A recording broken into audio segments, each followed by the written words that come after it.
In this video, I'm going to walk you through my go-to option strategy for sideways markets, being where a stock or an asset is stuck between a support level and a resistance level and it keeps trading between it. Here's the game plan. Here's how to do it. Entries, exits, and everything, nothing held back. So if we're looking at the market, what is a range-bound market or what is a sideways market?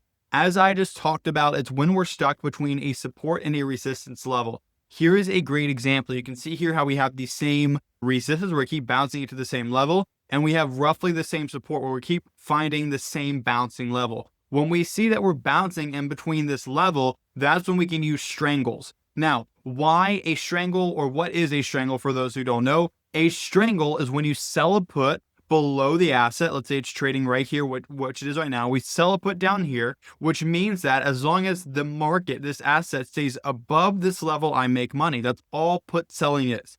If the market goes up, I make money because it's above this. If the market goes sideways, I make money because it's above this. If the market goes down but stays above this level, then I still make money. That's what put selling is. Now, we also sell a call above here, which bets that the stock will stay below this level. So for a call, if the market goes sideways, goes down, or goes up, but stays below the level, you make money.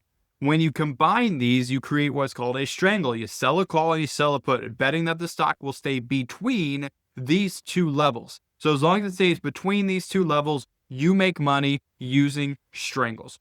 And now, if we know that we have a support and resistance level that we're staying between, what do? We can sell options that are slightly out of the money here, or sell a put that is below the support level and sell a call that is above the resistance level. This way, we're betting that as long as the stock stays between here, we make money. And now it's super simple before I dive into the specifics of it, but that's the strangle, and you exit whenever it breaks out of one of these ranges because you know that it's no longer respecting your level. And advanced strategies, you can only close the trade that it broke and hold the other trade as a winner, but we'll get into that here in a second. So how do I personally place my strangled trades? I like doing it on markets like SPX, SPY, and ES and things like that. Why? Because if you trade strangles on the overall market, tends to be more flat than a single asset or a single stock, which tends to trend and go up and down more frequently.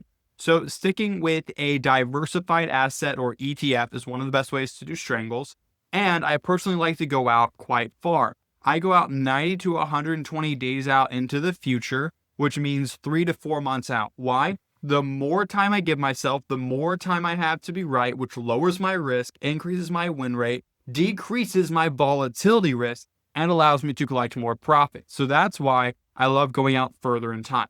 So that's going to be my DTE for the trade. For strangles, I tend to stay around a 90 DTE from my personal experience. Now, what I do for the put and calls is I sell a 10 delta put. So I do a 10 delta for my put, which is the one down here. And then for my call, I do a 5 delta call. Now, you might be wondering why different levels. Typically, when you have a strangle, you like to do the same level. So if you go a 10 delta put, you go 10 delta call. In general, the market trends higher. And if it's going to continue to do that, I want to account for that market drift, that market trend. And so by going a 5 delta call and giving myself more room to the upside, I'm adjusting for that move and allowing it to go higher. So this adjusts for market trend, which in general, 80% of the time, the market is trending up or tends to trend up. And so that's what happens there.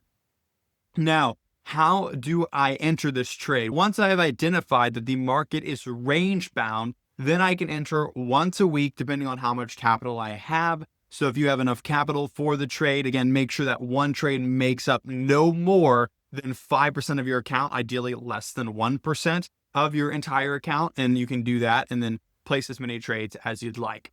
Now, the exit is quite simple. We can either exit at a 25% take profit, which is what I tend to do. I tend to like to take profit quickly. We're adjusting in this. We don't know when it's going to break out to either side and start trending. So I like to take profits quickly. And then you can also take stop losses quickly. So this is going to be your take profit. And you could do a 200% stop loss. But one way that I like to cut losses faster when I'm doing a range bound strategy like this, because the 200% stop loss can be when it gets here, right? I like cutting it as soon as it breaks the support or resistance. So if it breaks the resistance level, the top level, I'm going to close the call for a loss. I'm going to let the profit expire, or I should say the put expire at max profit. Vice versa. If the support breaks, I'm going to close the put, allowing the call to help offset the losses I had from the put.